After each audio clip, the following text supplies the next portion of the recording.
Hola, mi nombre es Alejandro Francisco Núñez Santos y en esta ocasión, para la Cátedra Comercio Intercentroamericano, hablaremos sobre las ganancias del comercio internacional y la situación mundial de los tratados de libre comercio. A principios del siglo XX, la globalización y el comercio mundial estaban en pleno apogeo, pero de repente hubo un fuerte golpe para el comercio a nivel mundial. Llegó la Gran Depresión, situación que salpicó la economía en el resto del mundo.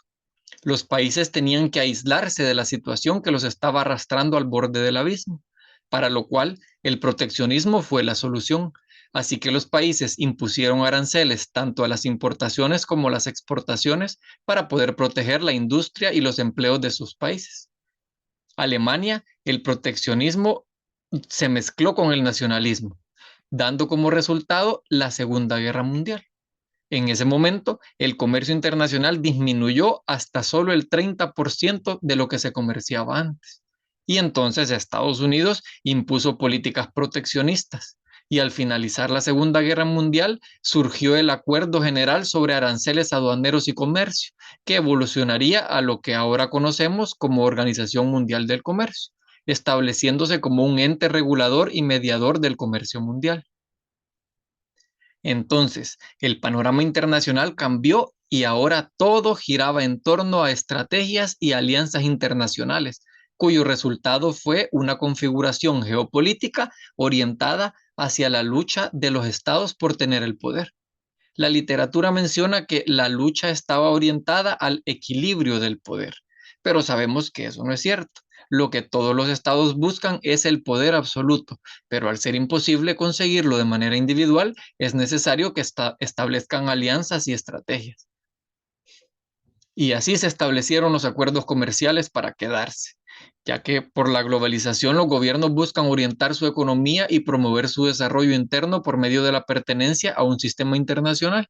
Los acuerdos internacionales adquirieron entonces una gran importancia, tanto es así que a principios de los 90 se habían realizado 70 acuerdos internacionales y ya en el año 2015 la Organización Mundial del Comercio tenía registro de 612 acuerdos internacionales, de los cuales el 90% son acuerdos de libre comercio y acuerdos de alcance parcial, y el 10% restante lo constituyen las uniones aduaneras. Podemos agregar que el 60% de todo el comercio mundial se realiza bajo reglamentos y directrices de acuerdos internacionales. ¿Con qué finalidad se realizan estos acuerdos? Bueno, se realizan para eliminar obstáculos que existen entre los países participantes, para la cooperación entre ellos, para reducir las discriminaciones existentes, mejora el bienestar económico y social, para cubrir las necesidades de materia prima e insumos que no existen en su región, para obtener productos a menor costo y por lo tanto más accesibles para la población, y para exportar excedentes y productos en los que el país tiene una ventaja comparativa o una ventaja absoluta. Dentro de los procesos regionales de integración económica se encuentra el Tratado de Libre Comercio, que consiste en un pacto entre dos o más países a través del cual se establece una zona de libre comercio de bienes y servicios, pero para reducir las barreras a las importaciones y a las exportaciones que se realizan entre ellos. En la página de la Organización de los Estados Americanos encontramos una lista de tratados de libre comercio de todos los países. Aquí están los tratados que ha firmado Estados Unidos y que se encuentran activos. También podemos encontrar una lista de tratados que incluyen a El Salvador. Y en total muestra una lista de 107 acuerdos comerciales en los que están involucrados todos los países del continente americano, ya sea entre ellos con algún país o grupo de países de otro continente. Existen muchos indicadores que sirven para identificar las ganancias del comercio internacional y los tratados de libre comercio, pero considero que no podemos hablar de ganancias absolutas estableciendo únicamente un panorama general o teórico. Entonces, vamos a ver algunos ejemplos de cómo discurre el comercio internacional. Para comenzar, los países solo alaban el libre comercio cuando compiten en sectores en los que son más productivos y en los que tienen una mayor ventaja o conocimiento. Pero para los sectores en los que no son productivos o tienen alguna deficiencia, No, para esos no. En esos sectores hay que tener cuidado, hay que regular el comercio. Y entonces entra en juego el proteccionismo. Y tenemos este ejemplo. Por cada 100 kilogramos de fresas que entran a Suiza, el importador paga 3 marcos suizos. Pero cuando es temporada de fresa en Suiza, los mismos 100 kilogramos de fresas se graban con 510 marcos suizos. Esto, pues se nota la diferencia y lo que están imponiendo ellos para poder protegerse. Los suizos le llaman a esto sistema flexible de precios y protección fronteriza. Vamos a ver en Estados Unidos el acero chino. El acero chino barato arruinó la industria de Estados Unidos. Ciudades que gracias a las ganancias que generaban por la producción de acero no necesitaban ayuda del gobierno, se quedaron sin trabajo. Cerraron fábricas y se perdieron muchas fuentes de empleo y nos preguntamos ahora cuál es la razón de que a pesar de que sea el mismo mineral, forma de extracción, procesamiento, transformación, producción y todo eso, ¿cómo puede ser más barato si viaja desde el otro lado del mundo? Pues fácil, esto es así porque la producción tiene un menor costo cuando no hay leyes que protejan el medio ambiente o si las hay no se cumplen, cuando explotan a los empleados, cuando hay ausencia de seguridad y no existe algún control de calidad, entre algunas otras razones, lo que dio como resultado que Estados Unidos impuso un arancel del 25% a la importación de acero y del 10% a la importación de aluminio. Y saltó la Unión Europea, avisando que en represalia impondría aranceles a productos estadounidenses como el whisky y como las motocicletas. Pues después acordaron los dos que ninguno de ellos impondría los aranceles. Y después, con el tiempo, la Organización Mundial del Comercio dictaminó que los aranceles impuestos por Estados Unidos contravenían las normas comerciales mundiales. Y así en un estira y encoge que no va a terminar nunca.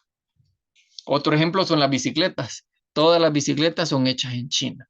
Entonces Alemania, para proteger a sus empresas locales, aplicó altos aranceles a las bicicletas chinas. ¿Qué pasó?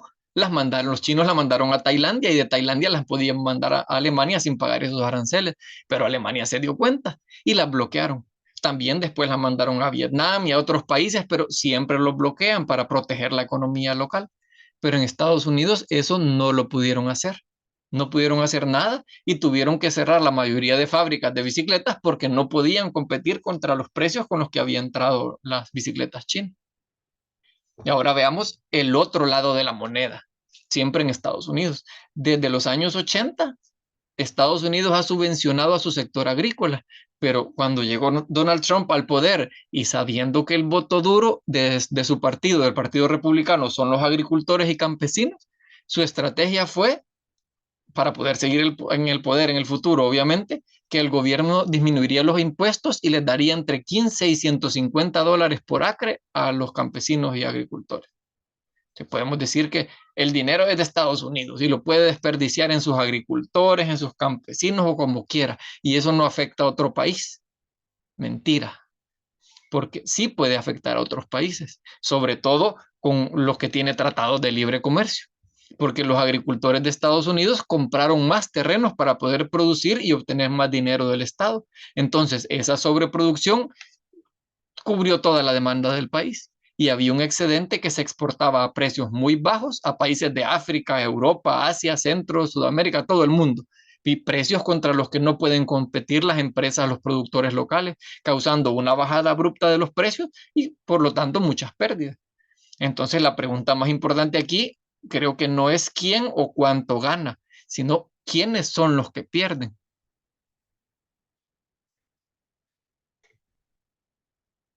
En otro ejemplo, que es un poco irónico, uno de los países que menos gana se llama Ghana. La mayoría de los platos típicos de Ghana son a base de tomate y el tomate era el pilar de la economía de ese país. El cultivo de tomate aportaba un ingreso estable a productores y a agricultores de todo el país, pero la apertura al comercio internacional y los tratados de libre comercio como el que tiene con la Unión Europea le obligaron a eliminar la totalidad de sus aranceles a casi todos los productos importados desde la Unión Europea. Esto, entre otras cosas, favoreció la entrada de la pasta de tomate hecha en Italia y hacia eso le sumamos los incendios forestales, la sequía y cualquier problema que azote a Ghana. no le quedó más remedio que prescindir del cultivo de tomate porque la pasta enlatada costaba mucho menos que los tomates que producían ahí y ya estaba lista para consumir. Y eso no era todo. Esas pastas de tomate enlatada dejaron sin empleo a muchos habitantes de Ghana. Así que ellos emigraron en busca de nuevas oportunidades, emigraron a Europa, a muchos países de Europa. Y entre uno de esos países, Italia. Italia es uno de los países que llegan fácilmente los inmigrantes por medio de redes de trata de personas y papeles falsos y todo eso que les dan empleo sin salarios dignos, sin seguridad, explotándolos y sin ayuda de ningún tipo. ¿Y en qué fueron a trabajar? Pues en lo que mejor sabían hacer, en las grandes plantaciones de tomate de Italia. ¿A qué? A recoger tomates. Y los mismos tomates que son enlatados, después enviados a bajo costo a Ghana para seguir un círculo vicioso infinito que sufre la nación, que obviamente es la que tiene menos poder, y todo gracias a los tratados de libre comercio. Y así hay muchos ejemplos de productos en los que un país puede tener la ventaja absoluta y pues, por lo tanto daña la economía y la sociedad de su contraparte, como por ejemplo los productos típicos de cada localidad. Usted se va de viaje a cualquier lugar y compra un recuerdo. ¿Dónde está hecho? En China. Es raro que esté hecho en la localidad porque es 4 veces más barato que usted solicite a China que le pongan playa al tunco a un pedacito de madera con forma de tabla de surf y ya. Pero se va a cualquier otra playa del mundo y le dan el mismo trocito de madera hecho en China, pero con el nombre de ese lugar. Significa que los comercios locales ya no producen nada. La gente emigra en busca de nuevas posibilidades porque no le alcanza la plata. O sea, no es rentable seguir trabajando en algo que no se vende. Las mismas tiendas de artesanía y recuerdos tienen más de la mitad de productos chinos. Entonces, ¿a costa de qué existen las ganancias del comercio internacional? Pues a costa del daño al medio ambiente, de daño a la salud, por la baja calidad de los productos, dañan las economías, obviamente las que tienen menos ventaja y menos poder. La explotación, la corrupción, sobornos, en fin, el libre comercio no es ni será libre. Aunque el tratado haya sido negociado bajo los mejores términos en ese momento, pues siempre habrá un país, un consorcio, una industria, un negocio o cualquier situación que haga más eficiente y productivo y poderoso que otro país. Y por lo tanto, esos serán los que van a obtener la ganancia de los tratados de libre comercio. No la obtiene el país completo, porque aunque yo presente, esta es la gran ganancia que ha obtenido tal país, no es todo el país, es un sector del país. Y así será siempre, porque las reglas del comercio global están hechas para que los países ricos puedan invertir en los países pobres y chupen y extraigan todos los recursos que tienen hasta que se los acaban. Llamémosle doble moral, doble cara o lo que sea, porque por un lado llaman, claman a gritos por el comercio libre y todo eso, y por otro lado exigen que se proteja su industria, su economía en peligro y su industria pequeña. Eso no es justo y no es sostenible tampoco. Gracias.